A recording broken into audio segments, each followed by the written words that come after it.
So, continuation po, part 3 po ng Life Motivation, POV Insight, Life Coach na ginagawa ko. Thank you so much po sa inyong lahat na makakakita ulit ng content ko na ganito. Sana po try nyo pong umpisahan mula part 1. Maigsi lang naman po to. So, nung tinanong po ng ating Panginoon ng kanyang mga apostol, kung ano ang sinasabi ng mga taong nakapakinig sa kanyang sermon, dun nga po sa isang ilang na bundok, nung panahon ng ating Panginoong Hesukristo, na nagbigay na po siya ng pinaka-ultimatum na mga mabibigat na utos, na mga mabibigat na parang revise command, na parang in-enhance na po yung 10 utos na ginawa ni Moses.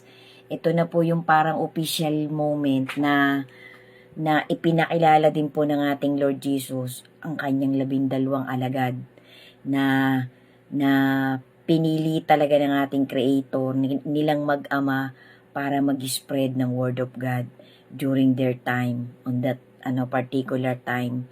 So sabi po ng mga apostol sa ating Creator, sa ating Panginoong Hesus, iba-iba po ang isinasagot ng mga tao kung sino kayo. So sabi po namin, kayo yung guro namin. Sabi ng ibang mga apostol, yun ang sagot nila sa ating Panginoon nung nagtanong kung anong tinatanong ng mga tao, kung sino ba talaga siya. Kasi iba-iba po kasi ang haka-haka ng mga tao Kasi ang ating pong Panginoong Hesus ay hindi basta-basta din po pwedeng malapitan ng kahit sino nung time na yon. Kasi medyo mabango na po, medyo pumuputok na po yung pangalan ng ating Panginoon nung time na yon. Kasi ito po yung time na talagang mainit na po yung pagpipreach at paghihiling ng ating Panginoong Hesus sa iba-ibang sakit, sa iba-ibang lugar. Nilibot niya po ang Israel. Nagumpisa nga po siya dun sa Jesus of Nazareth, kaya Jesus of Nazareth ang tawag sa kanya. Kasi dun po talaga sa pinanganak sa Nazareth, sa isang lugar na tinatawag na Bethlehem. So, nilibot po niya yan. Pero siyempre, hindi pa po kasi ganun ka-enhance ang technology nung time na yon. Hindi din po ganun kalayo ang narating ng ating Panginoon. Kaso nga po mahiwaga siya at saka ang ating Creator, ang ating Lord God the Father So, talaga pong na-spread po halos ngayon po globally na-spread na po talaga ang Word of God. So, guys, nandun na po talaga tayo. Nandun na po talaga tayo sa last generation. Napakarami na pong kakaibang nangyayari ngayon.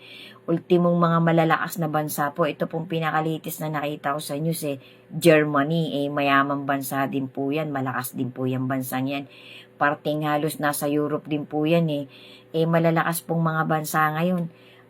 London, North, South America, lahat po. France, Canada, Australia, Dubai, Saudi Arabia, UAE, lahat po yan dinadaanan ng dilubyo, dinadaanan ng matitinding kalamidad. Kasi nga po, ang bawat sinalita po ng ating Creator ay hindi pwedeng hindi mangyayari.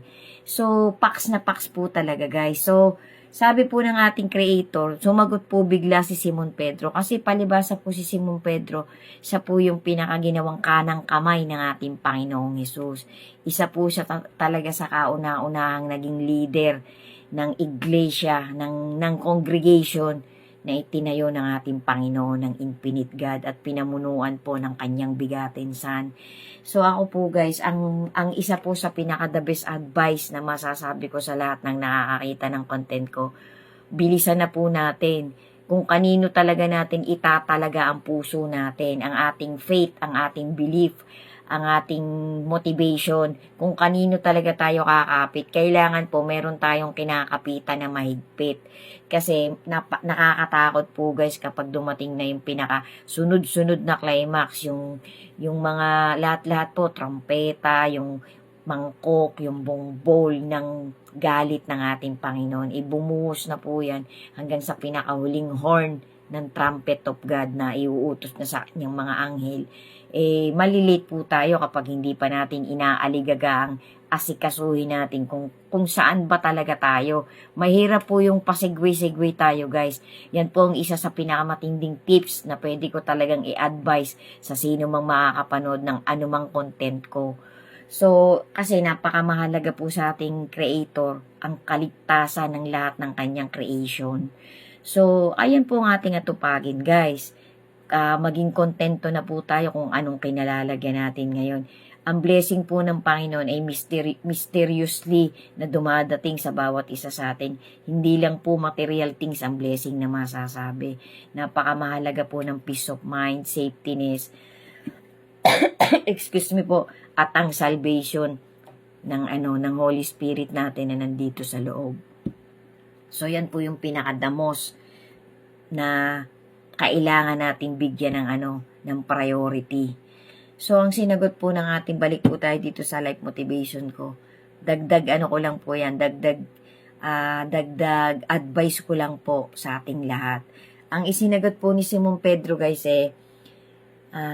ikaw ang bugtong ng Diyos, ikaw ang bigatin ng buhay na Diyos. So, sabi ang ating Panginoong Hesus kay Simon Pedro, guys, ipinaunawa yan sa'yo, ibinigay yan sa'yo ng aking Ama na nasa langit, hindi ng tao.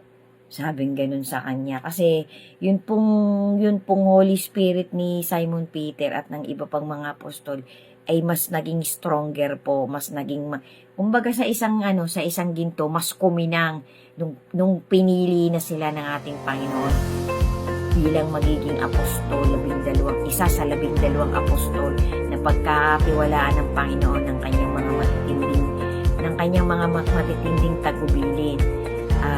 Mag-i-start po sa apostol papunta sa buong humanity until on that generation, until dito, on that generation, until here, sa ating last generation of humanity. So guys, yan po yun. So parang parang isang palaisipan po, mahiwaga po, kasi tumpak na tumpak po ang isinagot ni Simon Pedro sa ating Panginoon na ikaw ang Kristo, ikaw ang bigatin ng ating dakilang Diyos. So parang parang ini-imply po dun sa sagot ni Simon Pedro na wholeheartedly, 100%, 100% ay ina-accept po ni Simon Pedro ng buong puso at buong isip at kaluluwa niya at buong lakas niya, na pinaniniwalaan niya po sa kanyang faith na ang ating Panginoon ay nag-iisang bigatin. Kasi yung sinabi po niya, ikaw ang Kristo ng Diyos na buhay. Yung po kasing Kristo, ang ibig sabihin po nun sa pagkakaintindi ko, pinahiran, anointed one.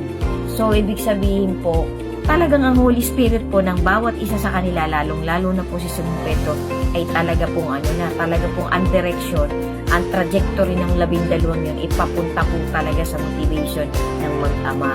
Amen. Sundan niyo pa po, guys. Thank you po for watching. At sana po kahit papano makapag-enhance pa po ako, makapaghatid pa po ako sa maliit kong motivation sa bawat makakapanood sa akin, ay makapagdagdag pa po ako ng maliit na booster upang tumibay pa po ang ating faith sa akin.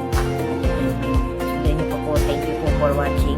God bless us all and to God be the glory. Ingat po tayo palagi. Amen.